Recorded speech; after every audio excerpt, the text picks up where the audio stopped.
ጽዮንና ዳግም በናታን መጥፋት እየተሰቃዩ ይገኛሉ።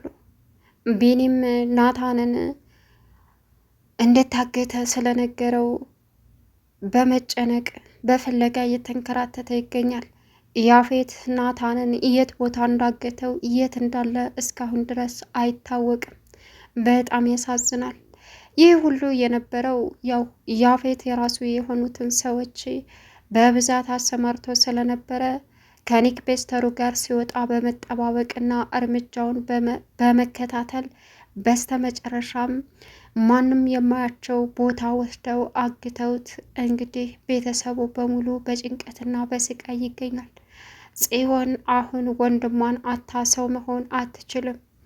ኢፍራታም ተስፋ ቆርጣለች። የያፌትን ወንጀል ደግሞ ግዴታ መፈረም አለብሽ ሲላትም ፈርማ ወረቀቱን ይበልጥ ዕዳ ውስጥ ገብታለች። በጣም ያሳዝናል።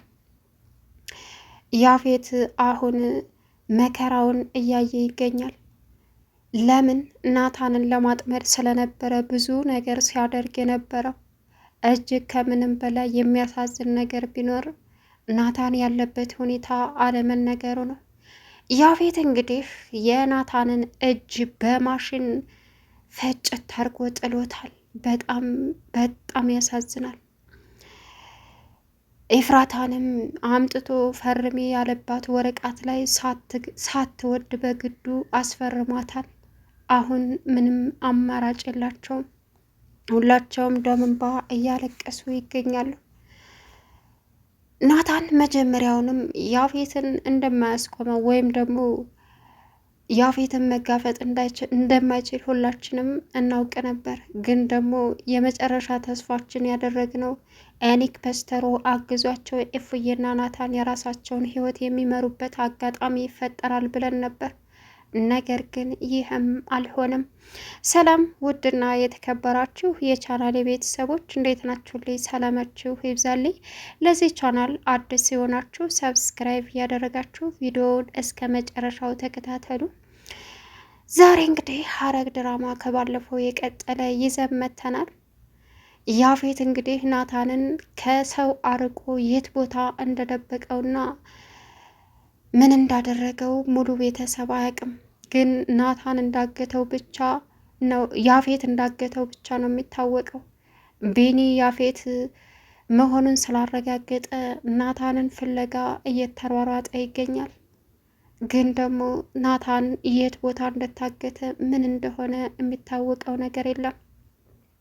ኤፍራታም እንግዲህ ሁሉም ነገር ከአቅሟ በላይ ስለሆነ በናታን መታገት ተስፋ ስለቆረጠች አሁን በቃ ምንም አላማም ሆነ ተስፋም የለኝም ብላለች። ጭራሽ አላፍር ብሎ አቤል ከሷ ጋር እቤት ውስጥ እየኖረ ይገኛል። ይህ በተፈጠረው ማንኛውን ተቋቋም። ኤፍራታ አሁን ተስፋ ቆርጣ አቤልንም የራስ ጉዳይ ገደል መግባት ትችላለህ አለችው።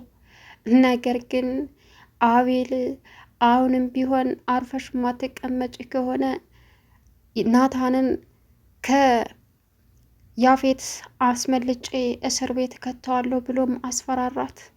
እሷም ደግሞ እንደፈለክ ማድረግ ትችላለህ፣ ከዚህ በኋላ ተስፋዬም አላማዬንም ስብርብር አድርጋችሁታል በማለት መለሰችለት።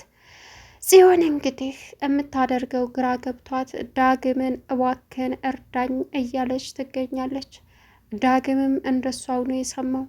ምንም አቅም የለውም። ግን ደግሞ ቢኒ ዳግምን ከጽዮን አጠገብ ራቅ ብሎት ነበረ። ናታን ቢታገትም በድጋሚ ጽዮንና ዳግም በመገናኘታቸው በጣም እየተናደደ ይገኛል። ቢኒ ምን ሆነ ነው አጎቴ? ጽዮን እኮ ወንድሟ ነው የታገተው። ደግሞ አንተ እንደምታስባት አይነት ሴት አይደለችም። ብዙ ዋጋ እየከፈለችልህ እንደሆነ አንድ ቀን ሲገባ የሚጸጽትህን ነገር አታደርግ እያለ ይገኛል። አሁን ሉሊት እንግዲህ ናታን በመታገቱ እጅግ ከምንም በላይ ደስተኛ ሆና ትገኛለች። በዛ ላይ ጽዮንን እያቃጠለቻት ትገኛለች።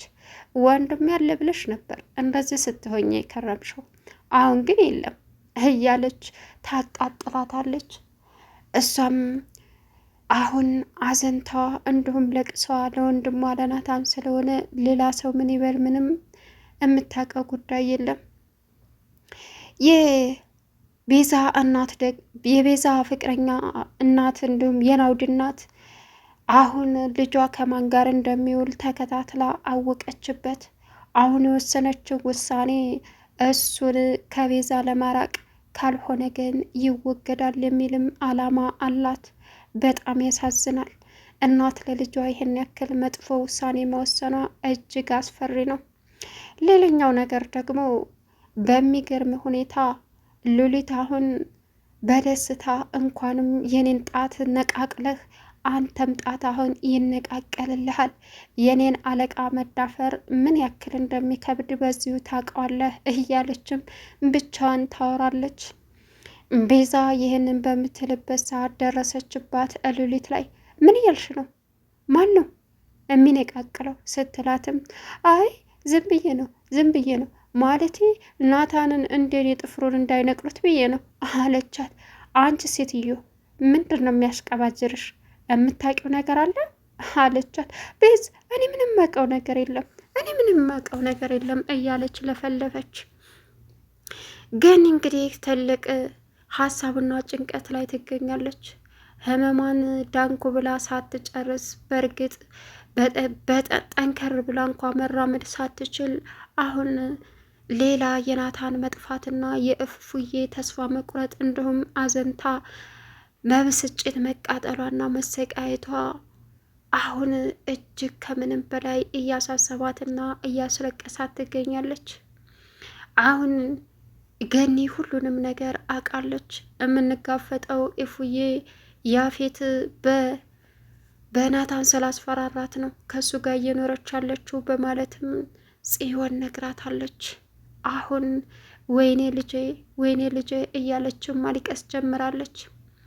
የናታን ድምፅ እስካሁን ድረስ ለቤተሰብም ተደውሎ አልተነገራቸውም። መታገቱን ብቻ ነው።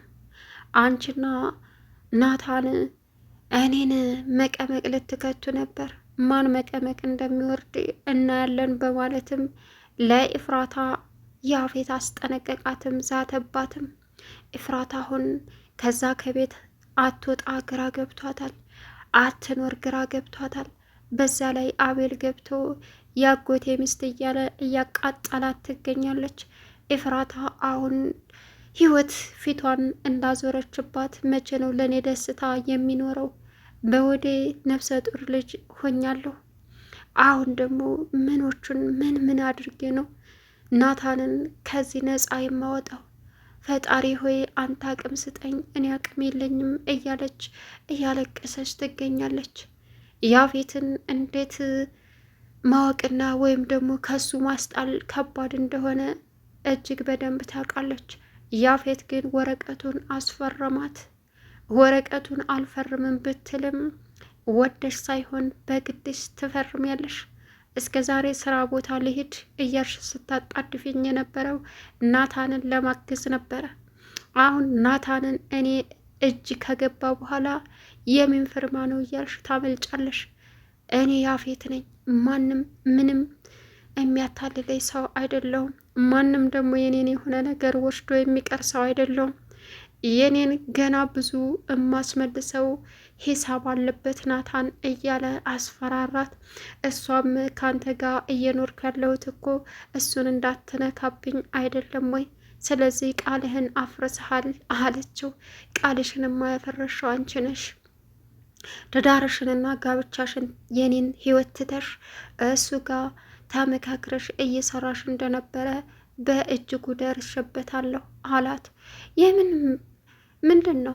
እኔ ምንም አልሰራውም፣ ጭራሽ ከእሱ ጋር ተገናኝቼ አላውቅም አለችው። ሞኝሽን አሙኝ፣ እኔ ያፌት ማንም አያታልለኝም በማለትም እንግዲህ እፉዬን እያናደዳትና እያስቃያት ይገኛል። ጽዮን አሁን በናታን መታገት ደም እንባ እያለቀሰች ትገኛለች።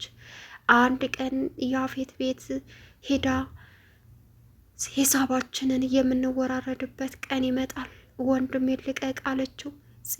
ለምንድን ነው የምትጠይኝ? እኔ እኮ ላንቺ በጣም አስባለሁ። ለምንድን ነው እንደዚህ የምትሆኘው አላት። ምን አንተ ነህ ሀሳቢው? አውሬ እኮ ነህ፣ አውሬ ታውቃለህ በማለትም ጥላው ሄደች። አሁን እንግዲህ ሀሳብ ላይ እና ለቅሶ ላይ ሀዘን ላይ ትገኛለች። ቤዛም አሁን ብታዝንም ብትበሳጭም እንደ ድሮ ሳኮን ከናውድ ጋር እየተገናኘች ብሶቷንና ችግሯን ታወራለች። ጽዮን ግን ማንም የላትም። ኤፍራታም ተስፋ ቆረጠችባት። የምትሄድበት ስለሌላት ዳግም ጋር ብቻ ነው። ዳግምን ምን አድርገን ወጥመድ እንክተታቸው፣ ወንድሜን ከገባበት መከራ እንዴት ላውጣው ትለዋለች። ምንም ማድረግ አይቻልም። ቻናሉን ሰብስክራይብ እያደረጋችሁ